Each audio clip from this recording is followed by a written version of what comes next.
Hello everyone, welcome to my YouTube channel the commerce mentor. आज की class में हम class 12th economics national income unit start करने जा रहे हैं, which is a very important unit. और आज जो हम इसका टॉपिक सबसे पहले स्टार्ट करने वाले हैं, that is difference between final good and intermediate good. अब फाइनल गुड वो गुड है जो पूरी तरीके से तैयार है, या तो उसकी कंजम्पशन करी जा रही है घर में या उसकी investment. These are those goods which are used either for consumption or for investment, जिसको या तो आपने कंज्यूम कर लिया, जैसे कि मैं मिल्क खरीद के लाई मार्केट से, मैंने कंज्यूम कर लिया, मैं आटा लेके आई, उसको मैंने प्रोसेस करके रोटी बना के कंज्यूम कर लिया। तो ऐसी कोई भी चीज जिसे या तो आप अपने घर पे कंज्यूम कर रहे हो या आप उसे इन्वेस्ट कर रहे हो, तो वो आपका फाइनल गुड में आ जाता है। अब इंटरमीडिएट गुड क्या है? इंटरमीडिएट गुड नाम से पता चल रहा है जो भी पूरा बना नहीं है, जो आधा अधूरा है। जैसे जब एक स्वीट शॉप ओनर ने अपनी शॉप में स्वीट्स बनाने के लिए मिल्क लाया, तो वो मिल्क उसके लिए आधा अधूरी चीज है। वो मिल्क को सेल नहीं करने वाला, वो उस मिल्क से स्वीट्स बनाने वाला है। तो ऐसे गुड्स या तो वो रीसेल हो रहे हो, या तो सपोज करो डेयरी शॉप का जो ओनर है वो मिल्क ला के आगे बेच रहा है, तो वो इंटरमीडिएट गुड हो गया। या फिर वो उसी साल प्रोडक्शन में यूज हो जाए, मतलब वो ऐसा गुड हो जो उनकी प्रोडक्शन में यूज हो बट उसी साल यूज हो। फॉर एग्जाम्पल, यही मिल्क का केस अगर हम लें, अगर आप मिल्क खरीद के ला रहे हो और अपने घर पे कंज्यूम कर रहे हो, that is a final good, milk purchase by house hold. But वही मिल्क अगर आपकी एक स्वीट शॉप है और वहां के लिए मिल्क ला रहे हो और उससे स्वीट्स बना के बेच रहे हो, तो that is an intermediate good because that is being used in the production in the same year. या फिर अगर आपकी डेयरी शॉप है, आपने मिल्क खरीद के लाए और उसे आगे रीसेल कर दिया, तो भी वो क्या है? इंटरमीडिएट गुड है। अब जो फाइनल गुड्स है वो प्रोडक्शन बाउंड्री को क्रॉस कर चुका है। ऐसा नहीं है कि मिल्क की आपको मिल्क पूरा बना बनाया मिला है, उसमें आपको कोई प्रोडक्शन नहीं करनी। तो final goods cross the production boundary, whereas intermediate goods are within the production boundary, वो अभी भी प्रोडक्शन बाउंड्री के अंदर ही होते हैं। इसीलिए जो फाइनल गुड्स है, क्योंकि उनकी प्रोडक्शन कंप्लीट हो चुकी है, तो हम उनको इंक्लूड करते हैं नेशनल इनकम और डोमेस्टिक इनकम में। बट जो हमारे इंटरमीडिएट गुड्स हैं, they are neither included in national income nor in the calculation of domestic income. I hope ये क्लियर होगा आप सबको, final good versus intermediate good. And last, the conclusion is that a particular good can either be final good or intermediate good depending on its use.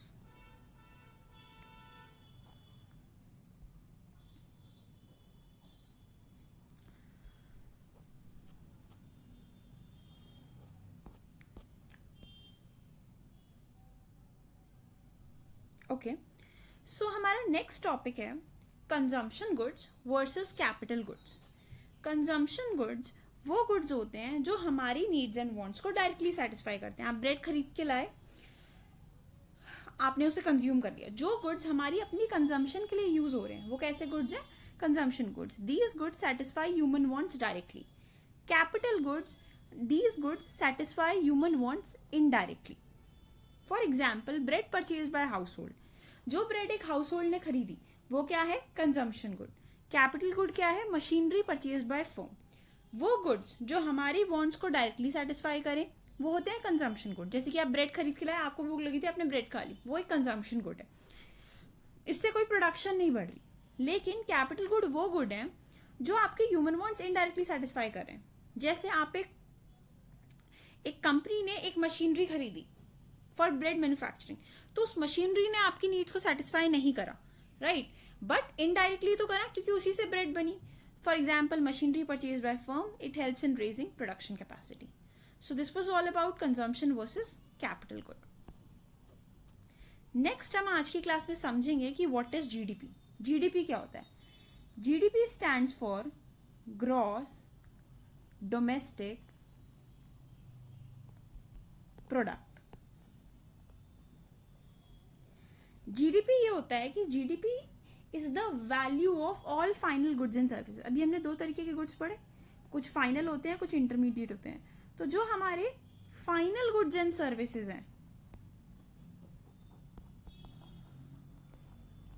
जो हमारी country की domestic territory के अंदर अंदर बने हैं, वो फाइनल गुड्स एंड सर्विसेज की वैल्यू को कहते हैं हम जीडीपी। क्या बोला मैंने? It refers to the value of final goods and services वो गुड्स एंड सर्विसेज जो फाइनल है, जो पूरी तरीके से तैयार है, that are outside the production boundary, उनकी वैल्यू को हम जीडीपी कहते हैं। लेकिन कंडीशन क्या है, ये हमारी कंट्री के अंदर बने होने चाहिए। अगर आपने कोई चीज बाहर से चाइना से इंपोर्ट कराई है तो that is not a part of GDP, because that is not produced with in the domestic territory of India. So those goods which are those value of final goods and services that are produced within the domestic territory of the country are referred to as GDP. What is the full form of GDP? Gross Domestic Product.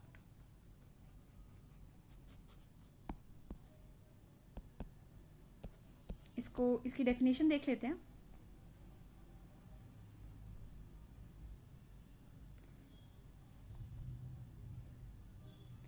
GDP gross domestic product, it is the money value, क्योंकि हर चीज की money value होती है, right? आप कोई भी सामान market में खरीदते हो उसको कैसे असेस किया जाता है? उसकी मनी वैल्यू से, उसके प्राइस से. It is the money value of all final goods and services. वो सारे गुड्स एंड सर्विसेज जो बनाए गए हैं हमारी कंट्री की डोमेस्टिक टेरिटरी के अंदर with in a given year, उसी को हम जीडीपी कहते हैं ड्यूरिंग अ पर्टिकुलर ईयर. अब जो जीडीपी है हमारा वो कैसे निकलेगा? जैसे फॉर एग्जाम्पल मैं आपको बोलूं, एक आपकी इकोनॉमी में 4 टाइप के प्रोडक्ट है, राइट? हर प्रोडक्ट का प्राइस 10 रुपये ही है, सेम प्राइस है. और हर प्रोडक्ट की क्वांटिटी, सपोज करो ए जो है वो 1 क्वांटिटी में ही बना है इकोनॉमी में, B2, C5 और D3. ओके, तो जीडीपी कैसे निकलेगा? जीडीपी का मतलब है जितने भी ये सारे आपके फाइनल गुड्स हैं, आप सारे फाइनल गुड्स की मनी वैल्यू को टोटल कर लो. अगर ए जो गुड है, गुड ए 10 रुपए का है और इसकी हमने ए की क्वांटिटी बनाई तो कितनी मनी वैल्यू कितनी होगी? 10 रुपीज. सिमिलरली बी के प्राइस भी 10 है बट इसकी क्वांटिटी 2 बनी है तो 20 हो गई मनी वैल्यू. सिमिलरली सी जो है उसकी वैल्यू भी, प्राइस भी 10 है बट 5 क्वांटिटी बनी है, सो 10 into 5 50. Similarly D 30.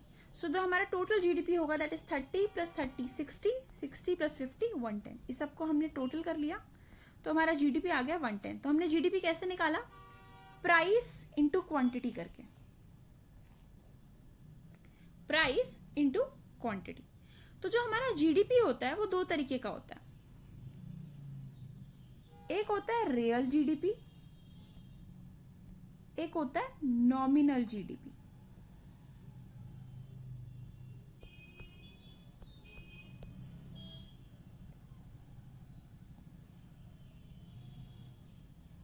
एक होता है रियल जीडीपी, एक होता है नॉमिनल जीडीपी. जैसे होता क्या है, जीडीपी का फॉर्मूला होता है प्राइस इंटू क्वांटिटी, कि आपने जितनी यूनिट्स बनाई उसको प्राइस से मल्टीप्लाई कर दो, आपका जीडीपी आ जाएगा. अब इसमें 2 तरीके का जीडीपी है, एक है रियल, एक है नॉमिनल. रियल जीडीपी ये बोलता है कि विद टाइम इकोनॉमी में प्राइसेस जो हैं, होता क्या है कि इकोनॉमी में प्राइसेस चेंज होते रहते हैं, प्राइस फ्लक्चुएट करता रहता है. अगर आज मिल्क 70 रुपीज का है तो हो सकता है नेक्स्ट ईयर वो 72 का हो, 74 का हो, राइट? सो प्राइस इकोनॉमी में चेंज होता रहता है. तो रियल जीडीपी में अब हो, सपोज करो एक ए मिल्क है, मिल्क को ही ले लेते हैं एग्जाम्पल में. ये प्राइस है, क्यू मीन्स क्वांटिटी. ये 2025, ये 2026. 70 लीटर्स ऑफ मिल्क हमने प्रोड्यूस करा है 2025 में, एग्जाम्पल है जस्ट एक रैंडम. और 2026 में भी हमने 70 लीटर्स ही करा. तो क्या हमारी डोमेस्टिक प्रोडक्शन जीडीपी बढ़ा है? नहीं बढ़ा, क्योंकि पहले भी 70 लीटर्स प्रोड्यूस होता था और इस साल भी 70 लीटर्स हुआ. बट बात तब आती है जब प्राइस फ्लक्चुएट कर जाता है. सपोज करो पिछले साल प्राइस था 100 बट इस साल प्राइस हो गया है 110 बढ़ के. तो अब इस साल जीडीपी कितना होगा? पिछले साल जीडीपी कितना होगा? 100 रुपीज की 70 लीटर्स पर लीटर जो मिल्क है वो 100 है और 70 लीटर्स मिल्क प्रोड्यूस होता है. तो जीडीपी विल बी 70 into 100, 7000. अब इस साल जीडीपी कितना होगा? अब क्योंकि 110 प्राइस हो गया है और यहाँ 70, हमारा 70 लीटर्स ही मिल्क बना है, तो यहाँ पे हो जाएगा हमारा जीडीपी 7700। अब हुआ क्या, प्राइस के चेंज होने से मेरा जीडीपी बढ़ गया, राइट? प्राइस के चेंज होने से मेरा जीडीपी बढ़ गया, but in this case GDP does not reflect a good picture. Why? It basically GDP is not showing a correct picture of the economy over here, because हमारी quantity तो उतनी ही रही, बट मतलब हमारी जो प्रोडक्शन है वो उतनी ही रही, प्रोडक्शन में कोई चेंज नहीं आया, हमने प्रोड्यूस इतना ही करा, बस प्राइस बढ़ गया जिसकी वजह से हमारा जीडीपी बढ़ गया, और हमें लग रहा है कि वो हमारी इकोनॉमी ग्रो कर रही है और जीडीपी ग्रो कर रहा है और हमारी इकोनॉमी ग्रो कर रही है, बट इन रियलिटी सिर्फ और सिर्फ प्राइसेस बढ़े हैं चीजों के, राइट? तो ये जो जीडीपी है जो नए प्राइस को लेता है, उस जीडीपी का नाम होता है नॉमिनल जीडीपी, और नॉमिनल जीडीपी जो होता है वो हमेशा नए वाले प्राइस को लेता है, करंट प्राइस को लेता है, वो पिछले वाले प्राइस को नहीं देखता. So nominal GDP takes the current price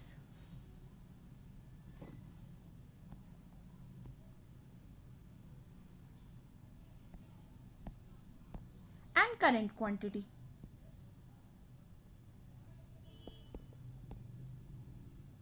Current price multiplied by current quantity.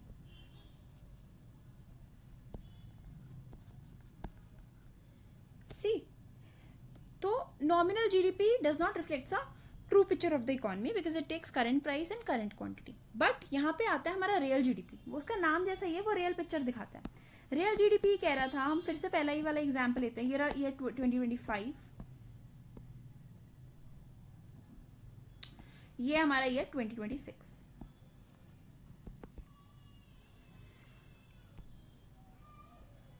ये है प्राइस, ये है quantity.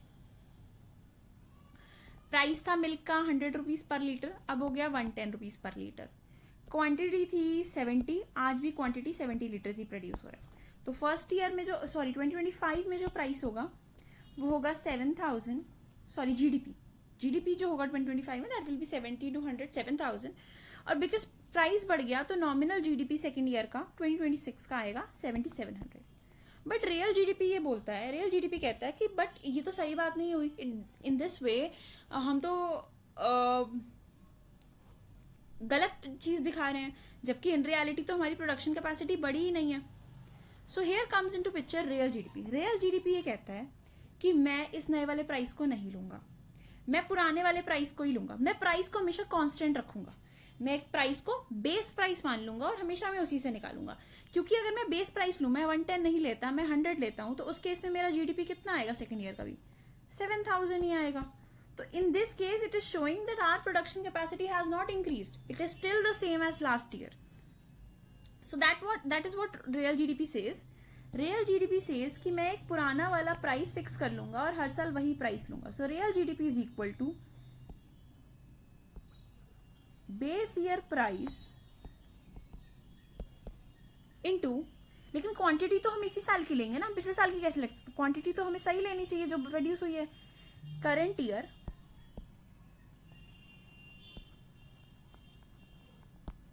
Quantity.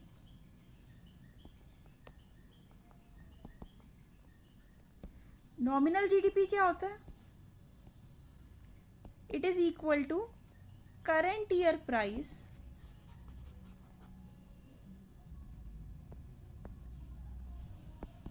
Into current year quantity. ये सेम आ जाएगा यहाँ पे. I hope it's clear. अब हम इसे नोट से समझते हैं तो ज्यादा बेटर क्लैरिटी आएगी.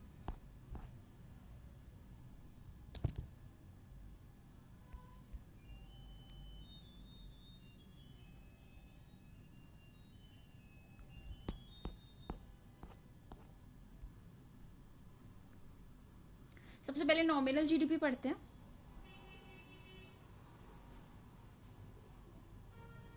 एक साथ ही पढ़ते हैं दोनों पॉइंट्स को. Difference between real and nominal GDP. Real GDP is money value of final goods and services measured eight base year price. हम बेस ईयर का प्राइस लेते हैं, base year price into current quantity. But real nominal GDP में हम current year का price लेते हैं, current year price that is P1, current quantity Q1. Base year price को हम डिनोट करते हैं P0 से. इससे सिर्फ क्वांटिटी से फर्क पड़ता है क्योंकि प्राइस तो हम रियल जीडीपी में सेम लेते हैं. लेकिन इससे दोनों से फर्क पड़ता है क्योंकि यहाँ पे नॉमिनल में दोनों चीजें चेंज होती हैं। तो रियल जीडीपी नाम से चल रहा है, वो रियल पिक्चर दिखाता है, it is a good indicator of growth, so it is suitable for comparing GDP. But nominal GDP is not a good indicator. It does not show a correct picture of the economy. Therefore, it is not suitable for comparing GDP of different years. I hope ये clear होगा. इसके बाद हम बढ़ते हैं अपने next topic पे. Next topic पहले हमारा जो नेक्स्ट टॉपिक है that is difference between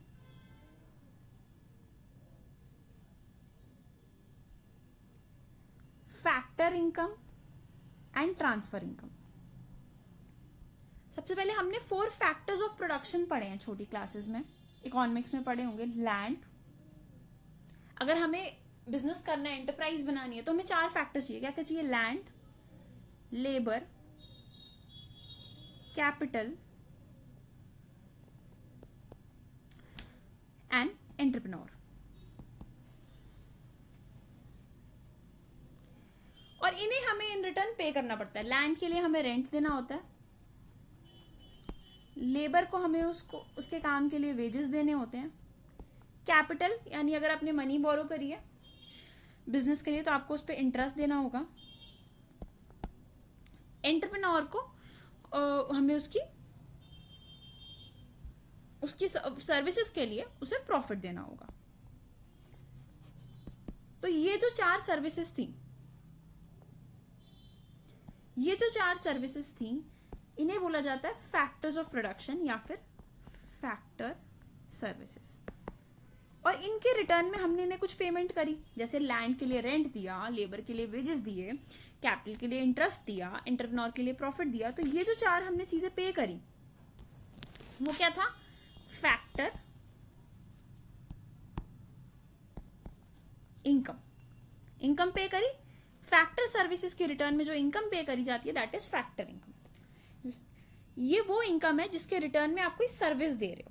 but कुछ ऐसी भी इनकम होती हैं जिनके रिटर्न में कोई सर्विस नहीं दी जाती. फॉर एग्जाम्पल अगर आपको कोई स्कॉलरशिप मिली, उसके लिए आपने कोई पेमेंट नहीं करी, राइट, या आप इन रिटर्न कुछ कर नहीं रहे हो, बट आपको स्कॉलरशिप मिली, राइट, स्कूल से या कॉलेज से. इसके अलावा ओल्ड एज में पेंशन मिलती है, that is a income in which you have not given any factor services. Such income is known as transfer income. इसे नोट से समझते हैं.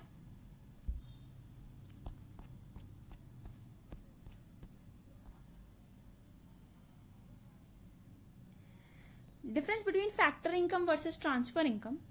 Factor income is that income which is received for rendering factor services. Transfer income is that income which is received without rendering factor services. Factor income, rent, wages, interest, profit. Transfer income, scholarship, old age, pension, unemployment allowance, etc. अब factor income के against तो आपने factor services दी हैं तो वो include होती है national income या डोमेस्टिक इनकम की कैलकुलेशन में. बट जो हमारी वो है ट्रांसफर इनकम है, क्योंकि उसके अगेंस्ट कोई फैक्टर सर्विस नहीं दी गई तो उस ना तो वो नेशनल इनकम की कैलकुलेशन में काउंट होगी ना डोमेस्टिक इनकम. अब फैक्टर इनकम में आपको इनकम मिल रही है बट आपने उससे अर्न किया, आपने उसके लिए मेहनत करी है, so it is known as an earning concept because it is income earn. But transfer income में आपने इन रिटर्न कुछ नहीं करा, आपने बेगर को कुछ पैसे दिए तो वो आपके लिए इन रिटर्न कुछ नहीं कर रहा, तो that is just income received and not earned. So that is a receipt concept. I hope it's clear. आज की वीडियो में हम बस इतना ही करेंगे. अगर आपको इस चैप्टर के नोट्स चाहिए तो do let me know in the comment section. Thank you everyone.